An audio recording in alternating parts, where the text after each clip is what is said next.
I'm literally gonna wait for you. And I see you're gonna be like, nah, I'm not gonna like. I'm just keep watching. Just subscribe. And you think the clip gonna cut right here, but it's not because I'm still waiting for you to click that like button, and the subscribe, and the post notification button. No other category draws more attention than the Anime of the Year award, in which basically an anime will be chosen to be the best anime of the year and basically be the anime that stood atop all other anime for that year, which is a pretty big deal because, well, if you kind of think about it, winning an award can do a lot for an anime. It can make it super popular. It can help also push the anime to a more broader community, in that maybe you didn't know what this anime was about, but if you see it win an award for best fantasy or romance, you will then probably get interested in that anime and think maybe I should watch it. But then there's one big issue, and that is, what does it take to be part of the group of anime nominated to be Anime of the Year? 60分27,000円。高い。H カップ。Because, well, there's two thoughts that basically apply into the award. One is that generally they want to put a fresh face, an anime that hasn't had its second season or whatever, an anime that was new, that was able to do something different for the year, which is probably why you'll see that most of the time there aren't that many second seasons or fourth or fifth season anime in the nomination group. But then there's another thought of thinking that generally the best anime should be part of the group. So you'll see anime like the final season of Attack on Titan, or like a Bleach there as well, which then kind of results in a very conflicting situation because generally speaking, I can understand both sides of the story. You'd like a new anime to be given light and maybe hopefully propel it into another stratosphere, but also shouldn't the award be given to the best anime? So if you have a One Piece and let's say it was the best anime for the year, then shouldn't it win the award? It's kind of a difficult thing to decide on because I'm more of the thought that generally it should be an award given to fresh faces, because if you really think about it, with certain anime that dominated throughout the years, especially that have a strong community, it's gonna be pretty difficult for people to outvote that anime. So imagine if every single year an anime was competing with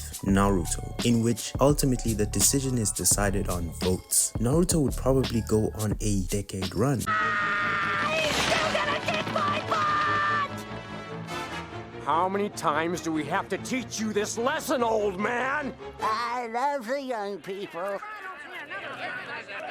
So obviously, to kind of stop that happening, you want new anime to be given an opportunity. Even if you know that Naruto maybe had the best anime or season for that year, you kind of want the new anime that are smaller and don't really have a community to kind of have an award to kickstart them into a bigger community, which is a pretty good thing because ultimately you want fresh faces within the anime community to kind of push things. You want different ideas and different concepts to be appreciated. But then sometimes it just kind of feels unfair that an anime that's on its second or third season won't be considered. I love Jujutsu Kaisen, but I wonder if it should win that award if it's nominated for it because of just how powerful this anime was, and also it's one of the best anime of the year. But what would a show like an Oshinoko or a Heavenly Delusion do against JJK in a vote-based system? So it's kind of a difficult situation that the awards are in, and it kind of has me thinking that basically it's an award that an anime can win, but there's a lot of shade that's associated with winning the Anime of the Year award, because people will know that you just won because the better anime was cut off because it's on its fifth or fourth season. And this kind of makes the award system pretty negative because it sometimes makes the awards seem like it's basically a, well, you're new here so here's an award versus who's the best. But also I understand the other spectrum of it, that it's not fair to make these new faces compete with the old heads or anime that have been around and have that community. Because as much as we like certain anime, would we be happy if it kept winning every single year?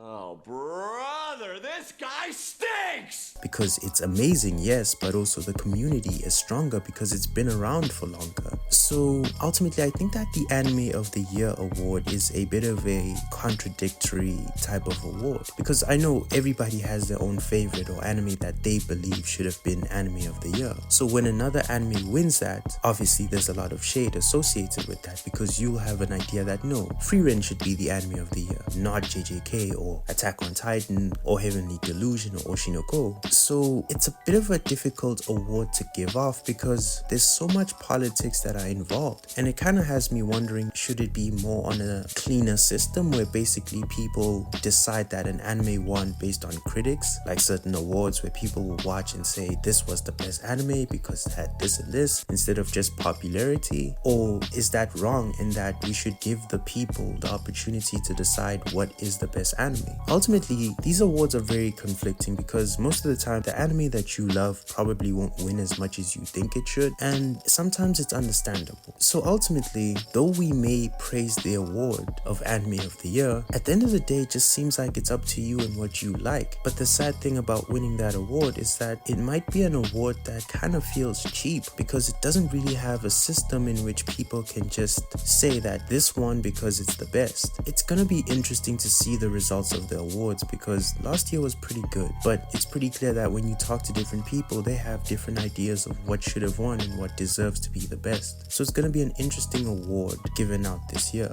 I'd like to know your thoughts on what you think about the awards in general, or just basically the Anime of the Year award, because it kind of sometimes seems like it's better to not win it and just be appreciated secretly than to be openly loved by everybody but then have the shadow looming over the award that you just won because they blocked out better anime because they've been there way longer than you have. So yeah.